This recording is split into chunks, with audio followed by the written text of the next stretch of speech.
आज़ादी का अमृत महोत्सव के तहत स्वाधीनता संग्राम से जुड़ी कहानियों को हम आपके सामने लेकर आ रहे हैं। आज़ादी के सफ़र की कड़ी में आज हम बात करेंगे महान स्वतंत्रता सेनानी शरद चंद्र बोस की, जिनकी आज 6 सितंबर को जयंती भी है। देखिए ये रिपोर्ट।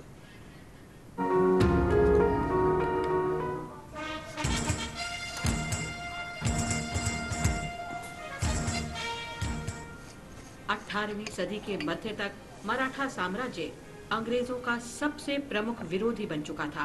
अब अंग्रेज मराठा साम्राज्य को जीतना चाहते थे। जब पेशवा माधवराव की मृत्यु हुई तो रघुनाथ राव ने पेशवाई हासिल करने के लिए अंग्रेजों से सहायता मांगी।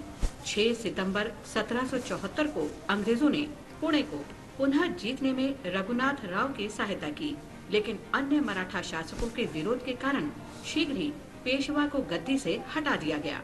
रघुनाथ राव ने अंग्रेजों से फिर सहायता मांगी और मार्च 1775 में सूरत की संधि पर हस्ताक्षर किए। इस संधि से अंग्रेजों ने सॉल्सेट द्वीप और वसई किले पर नियंत्रण के बदले रघुनाथ राव की सहायता का वायदा किया।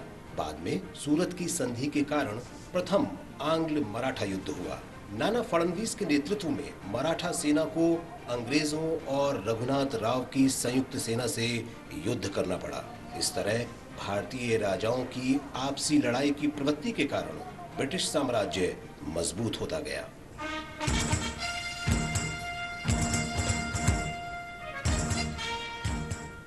आज शरद चंद्र बोस की जयंती भी है। उनका जन्म 6 सितंबर 1889 को ओडिशा में हुआ था।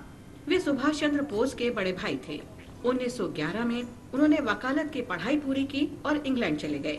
महान नृपेंद्रनाथ सिरकार के मार्गदर्शन में शरद चंद्र ने बैरिस्टर के रूप में बहुत प्रसिद्धि हासिल की। भारत वापस आकर उन्होंने सफल वकालत आरंभ की, लेकिन बाद में वो वकालत छोड़कर सविनय अवज्ञा आंदोलन में शामिल हो गए। तत्कालीन भारत के गृह विभाग की रिपोर्ट में उन्हें अपने भाई सुभाष चंद्र बोस की शक्ति और कलकत्ता में सविनय अवज्ञा आंदोलन का फाइनेंसर बताया गया था। शरद चंद्र बोस ने 1929 में समाचार एजेंसी की स्थापना की, जिसका नाम था ओरिएंट प्रेस एजेंसी। 1940 के दशक में उन्होंने द नेशन अखबार निकालना शुरू किया। कुछ वर्ष बाद शरद चंद्र राजनीति में भी शामिल रहे और विभिन्न पद संभाले। उनका विश्वास था कि ऐसा कुछ नहीं है जो नैतिक रूप से गलत हो और राजनीतिक रूप से सही। यही जीवन भर उनका मार्गदर्शक सिद्धांत बना रहा।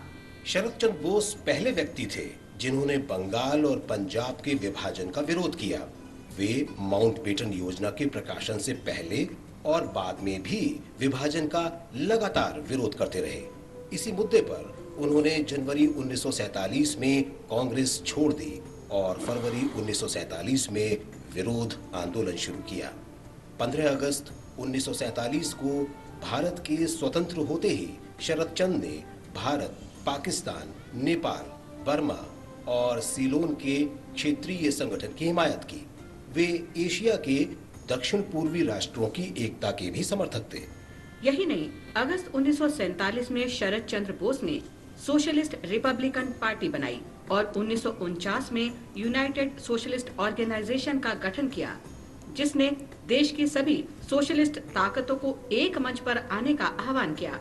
शरद चंद्र बोस सच्चे राष्ट्रवादी थे। वे आखिर तक विभिन्न तरीकों से विभाजन रोकने के प्रयास करते रहे और विभाजन के हर संभव विकल्प भी तलाशते रहे।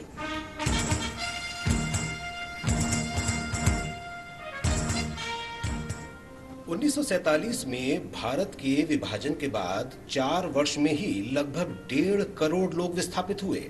स्थिति का प्रबंधन करने के लिए 6 सितंबर 1947 को भारत सरकार ने शरणार्थियों को राहत और पुनर्वास के लिए नया मंत्रालय बनाया। लेकिन विभाजन के जख्म आसानी से नहीं भरे जा सकते। वो दर्द अब भी महसूस होता है।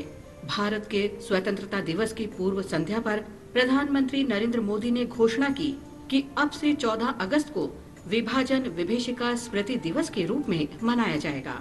आज भारत की अधिसंख्य जनसंख्या ऐसी है जिसका जन्म भारत के रक्त रंजित विभाजन के बाद हुआ है, लेकिन उन्हें वो इतिहास याद रखना चाहिए जब मानवता के इतिहास की सबसे बड़ी विभीषिका में लाखों लोगों की जान चली गई और लाखों लोगों को अपना घर बार छोड़ना पड़ा।